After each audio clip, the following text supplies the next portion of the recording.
for an old guy like me to be asked by the next generation to preach is a great honor. It's also a bit scary. I haven't delivered a sermon in about 2 years. So if you hear some cracking sounds, that's the rust that's falling away. Normally I would have declined such an invitation because I really don't like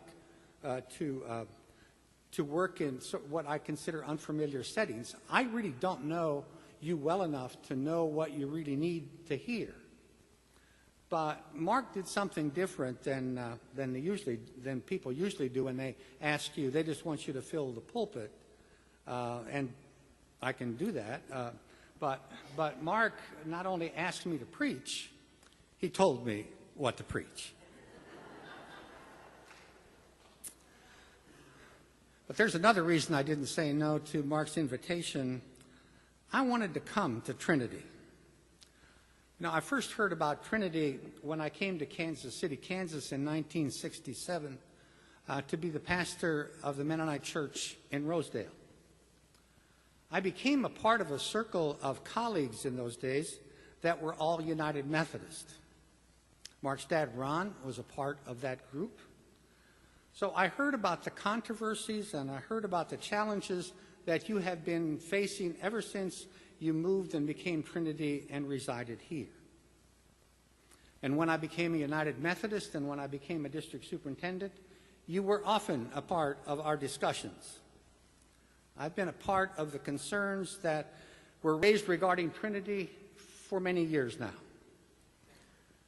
Barbara and I have been a part of a clergy support group for over 25 years now. That support group includes Ron and Marcy Holland and includes John and Jerry Stoneking. So we have followed Mark's life and his career with very much interest over the years. From an outspoken youth at annual conference, to a student at SMU and Iliff, to his marriage to Julie, to his appointment to Trinity, to the birth and raising of their children, we have been observing Mark. I was on the board of ordained ministry when Mark began going through the process of becoming ordained. He was pretty scraggly looking in those days. I don't know if you have seen the pictures or not.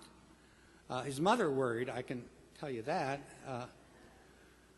The board didn't quite know what to do with Mark, but he passed through the board quite easily, and I think most of us knew that he was so much smarter than we were that we were afraid to ask him any questions because we were afraid we couldn't understand his answers. But Mark's really cleaned up since then, don't you think? The first time I heard Mark preach was on the Sunday after I retired in 2003. I don't know why we came to Trinity that day. I just remember that when I met John Stoneking at the door, he said, "Gary, take off your tie. You don't need that anymore. You're retired." But I also, when I heard Mark preach that day, I remember thinking, you here at Trinity really have something special. But I also worried that as a district superintendent, that the annual conference could do something stupid and whisk him away to an appointment that they deemed was more important or had more prestige. And I didn't know whether Mark could stand up against that kind of pressure. And so I remember saying something to Mark when I went out the door, and I'm sure Mark doesn't remember things people tell him when they go out the door, but try it anyway. It's worth a try. And he probably doesn't remember my brilliant comment, but as I went out the door, I said to Mark, "You know, you're involved in a marathon here and not a sprint." Well, look at you now, 14 years later and counting, and you have so much to be proud of. You have, in my opinion, the best preacher in the annual conference. And you have a leader that's recognized throughout the city, throughout the county, and I would guess now beginning to be acknowledged throughout the state, at least in Democratic circles. During this series of sermons, Mark has chided you about not sharing your faith. He did that last week. I've listened to this whole series. And it got me to wondering whether or not when you're out with your friends and your coworkers and your neighbors, do you tell them about Trinity?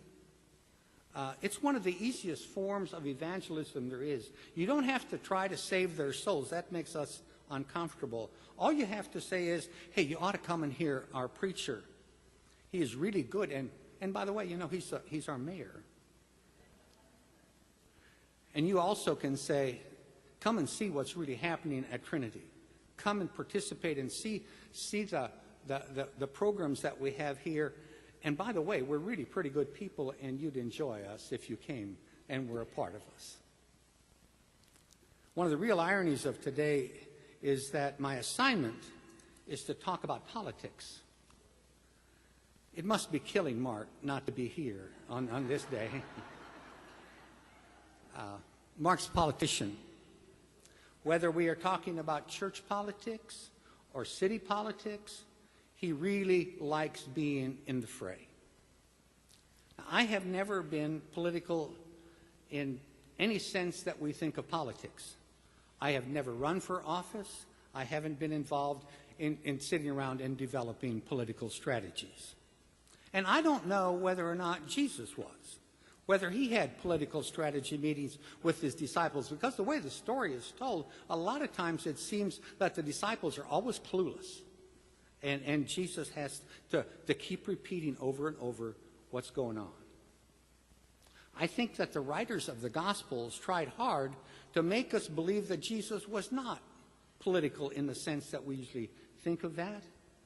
Jesus is presented to us as a victim of the work of really bad people, and also they were trying to show that Jesus was just about the business of fulfilling God's will.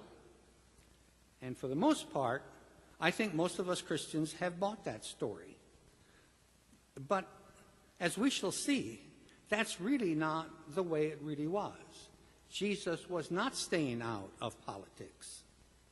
The fact is, Jesus marched right into the politics of his day, and it cost him his earthly life.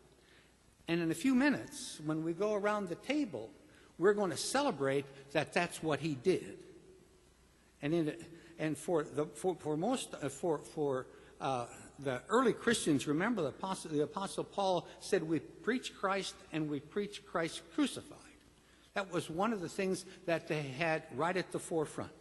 For as oft as you eat this bread and drink this cup, you proclaim the Lord's death until he comes.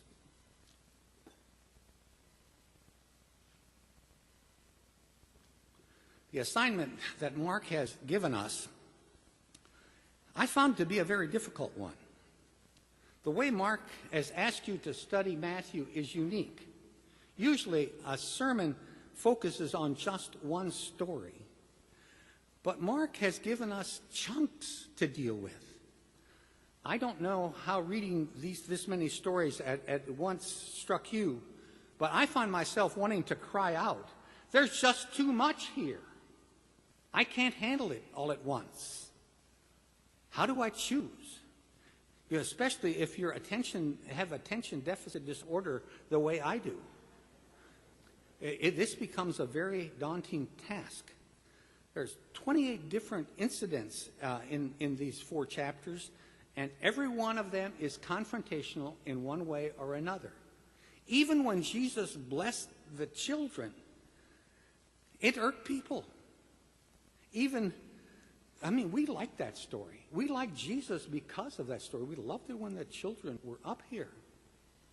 Well, how could you not like Jesus when he blesses children and touches them and takes them in his arms? Well, the disciples didn't like it. Remember, they were shooing away the kids. Tell them to get out of here. Jesus had more important things to do than deal with children. And you can bet that when Jesus said, "For it is to such as these that belongs the kingdom, that the kingdom of heaven belongs," that wasn't an orthodox teaching. And it was upsetting people that he would use that metaphor. So in my mind, as I'm reading this, I'm asking, how do I make sense of all of this? What is really going on here? What was Matthew doing?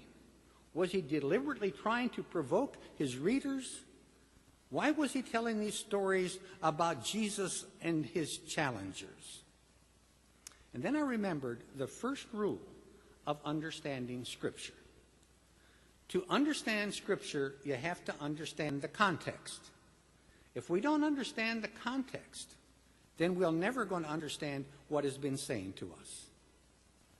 Now, the first context, there are three contexts that we're going to talk about. And the first context is that these stories were being told about who. The first context is when these stories were being told and to whom they were being told. These stories were being told to Jewish Christians, and that would be around 80 and 90 A.D. All the stories that you're reading were written toward the end of the first century. That's the first context. The second context was 50 to 60 years earlier, and that was at the time that Jesus lived.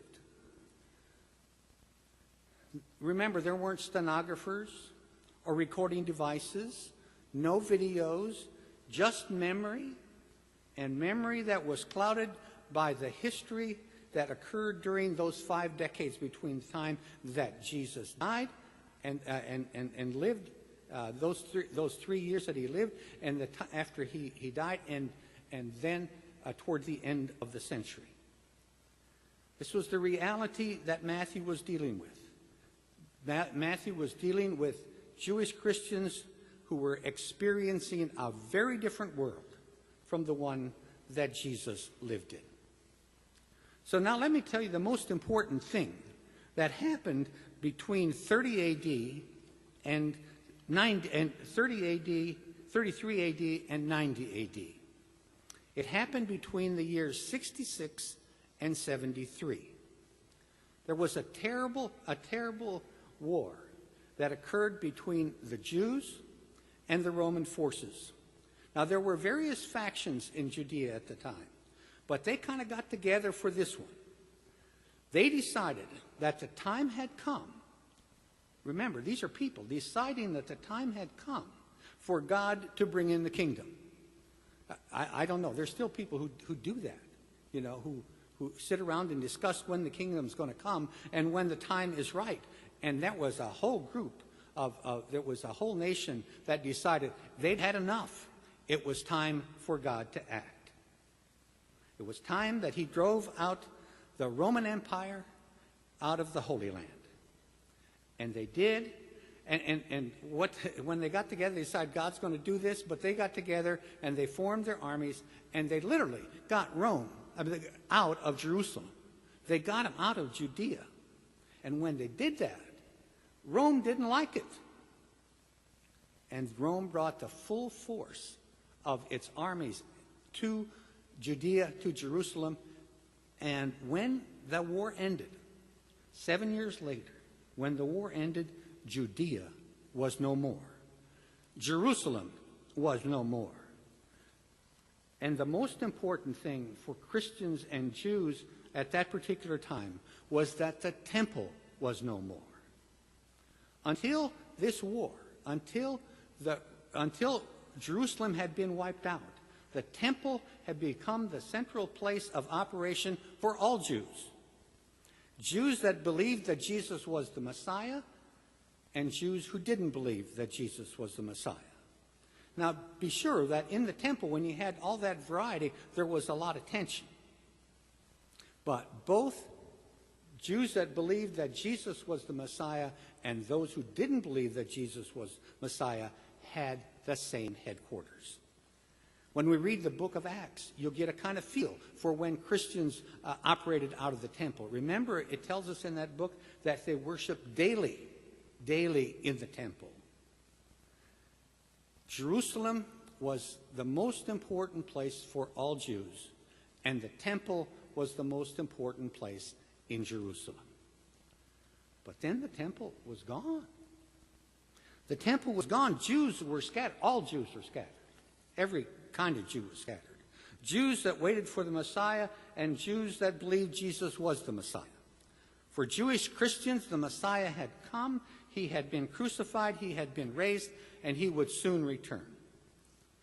Without the temple, how now? What would be the locus of their faith and of their lives? Well, to make a long story short, and it's always good when a preacher does that, hostilities between those that believed that Jesus was the Messiah and those who did not increased until there became two separate groups around 90 A.D. The faction that rejected Jesus centered its life on the Torah, on the Hebrew Scriptures, and became known as Rabbinic Judaism. And those that believed that Jesus was the Messiah made him the center of their life. And they had lots of centers that weren't Jerusalem after this happened. Christians were kicked out of the synagogue. Their rabbis declared the boundaries of the Hebrew Scriptures. And the Christians, still then mostly of Jewish descent, continued to evolve in many different ways. But the thing to remember when you're reading Matthew and when you're reading all of the other Gospels is that they were written in the context of the aftermath of a terrible religious civil war. And as you read these chapters, you will find that everything nasty that could be said about those fellow Jews were said by these Christian Jews. And one of the most terrible things that anyone could say about the other Jews is that it was the fault of those Jews. Jerusalem and the temple had come to ruins because the Jews did not accept that Jesus was the Messiah. If they only understood the Bible the way we understand the Bible, things would have been all right. You never heard that happen today. Now, to be sure, the other side, the Jews that didn't believe that Jesus was the Messiah, were saying equally nasty things about Christians. They called them traitors. They accused them of abandoning Jerusalem during the time of the fight with Rome, and other things. They were accused of distorting the Hebrew Scriptures. So in the middle of this blame game, can we make any sense of what was actually going on when Jesus was going about his ministry? Well, let's try. Matthew was intent on proving that Jesus was the Messiah. Matthew was intent on trying to convince his fellow Jews that those who declared Jesus as the Messiah were the real Jews, the real chosen people, the true people of God. And to make his case, he tells stories that followers of Jesus had been passing on for 50 or 60 years. But as he tells these stories, something emerged that he may not have intended to tell. I want you now to listen to a part of the verses that we were assigned for this particular day. It's from the 23rd chapter of Matthew, and I'm going to begin at the 29th verse.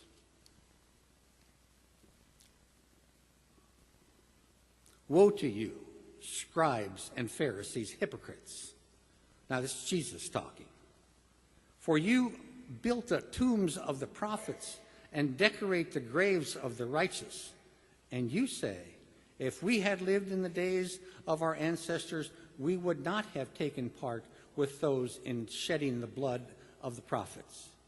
Thus you testify against yourselves that you are descendants of those who murdered the prophets.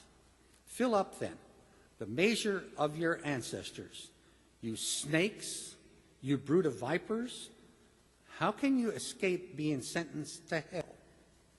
Therefore, I send you prophets, sages, and scribes, some of whom you will kill and crucify, and some you will flog in your synagogues and pursue from town to town, so that upon you may come all of the righteous blood shed on earth. For the blood of the righteous, able to the blood of Zechariah, the son of Berechiah, whom you murdered between the sanctuary and the altar.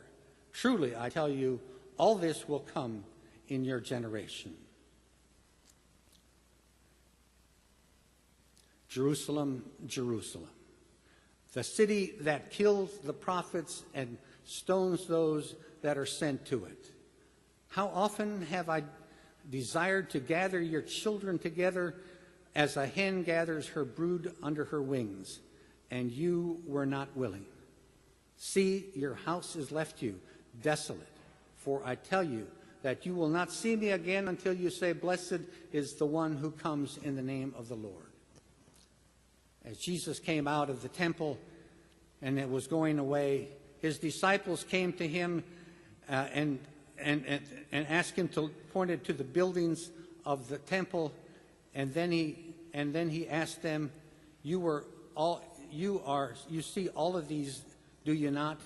Truly, I tell you, not one stone will be left here upon another, for all will be thrown down. Jesus, according to Matthew, predicted that the city would be destroyed and the temple would be torn down. I don't know if Matthew intended to communicate it, but he did reveal that Jesus got deeply into politics. Matthew, in writing to his Jewish readers, wanted to accomplish several things. He wanted to prove that Jesus was the Messiah. He wanted to show that those who accepted Jesus as Messiah were the true Israel, the true people of God, the true chosen people. And he wanted to show that those who rejected Jesus were actually the enemies of God. They were the ones that were to blame for the death of Jesus. But Matthew and all the other gospel writers, all of them had another agenda. And that's what comes through really strong when you read these chapters. They wanted to get into the good graces of Rome. At least they didn't want Rome to think that Christians were a threat. Even though the majority of the Christians were of Jewish descent, they wanted to present themselves as good residents of the empire of Rome. You see, there was no group in all of the world at that time that was considered a greater enemy of Rome than the Jews. The gospel writers wanted to make sure that the Romans and all the Gentiles who would read about them and encountered them knew that Christians were different than those other Jews. Don't link us with those Jews. They're the ones that started that terrible war 20 years ago. We are different. They even made Pilate look like a nice guy. Nobody in all of Rome thought Pilate was a nice guy. But he comes off, especially you will see in Matthew as you look next week, how they made Pilate look like a reluctant killer. So Matthew and the other gospel writers told these stories that their tradition had given them, which showed Jesus clearly as the Messiah. The only story that they really needed to tell when they were trying to make the case for Jesus and that he was the one who was the Messiah was all they had to do was to tell the story of the triumphal entry into Jerusalem. Everybody who saw Jesus coming in that way knew that he was proclaiming himself to be the Messiah. He was proclaiming that he was the King of the Jews. And that was surely going to upset Rome. But as we read here, Matthew really piled on his case against the Jews. The story, as Matthew tells it, and the others gospel writers also told the story, was that those who were really most upset about Jesus were not the Romans, but the ones who were most upset about Jesus were the fellow Jews. It was the Sadducees and the Pharisees and the scribes and the Sanhedrin that sought to have Jesus killed. Of course they were upset, these establishment members of the Jewish community. They were upset because Jesus was challenging the status quo. He was declaring that they had gotten it all wrong. They had messed up the way the temple had been run. They had threatened the economy by the way they ran the temple and the other institutions. Jesus called them names in public. They remembered that. that Jesus took them on. He said that prostitutes and the tax collectors would enter the kingdom of heaven before they would. I mean, think about it. Think about if your pastor or any pastor suggested that the Methodist establishment was corrupt in the way that Jesus said the Jewish establishment was corrupt. Think what would happen to us. Yeah, this is political stuff. This is really political stuff. It wasn't a democracy, and Jesus wasn't running for office, but his agenda had political consequences. The way the Jewish Christians remember Jesus was that he took on the ruling Jewish establishment, and they were the reason that Jesus got killed. Now, I told you that there were three contexts involved in understanding the Scriptures. When it happened, when the stories were gathered later, 50 or 60 years later, and then the most important context. That's the third context. The third context is not way back there at the beginning of the century. Not back there at the beginning of that millennium. That third context is you, and it's me. It is now. It is us. When we read and have these scriptures read to us, what do these stories mean to you and to me? How do you read them? How do you incorporate them into your daily lives? Our context is different. But the message here is for us anyway. Jesus was a peasant. He advocated on their behalf. He challenged those that could have done something about the way the disparity, I'm not saying that right, the disparity between the rich and the poor. You understand what I'm saying. He challenged those who could have done something about that. He presented a new vision, a vision of the kingdom that would be radically different from the one that they were living in. A vision of the kingdom of heaven that was inclusive. Poor people, women, children, sick people, strangers, people in prison, people who look different, people who are different. Those were all in Jesus' vision of the kingdom. In the 19th chapter of Matthew, it begins by telling us that Jesus was in Galilee, and now he had gone to be in Judea. As long as Jesus stayed back in Galilee, he would have been okay.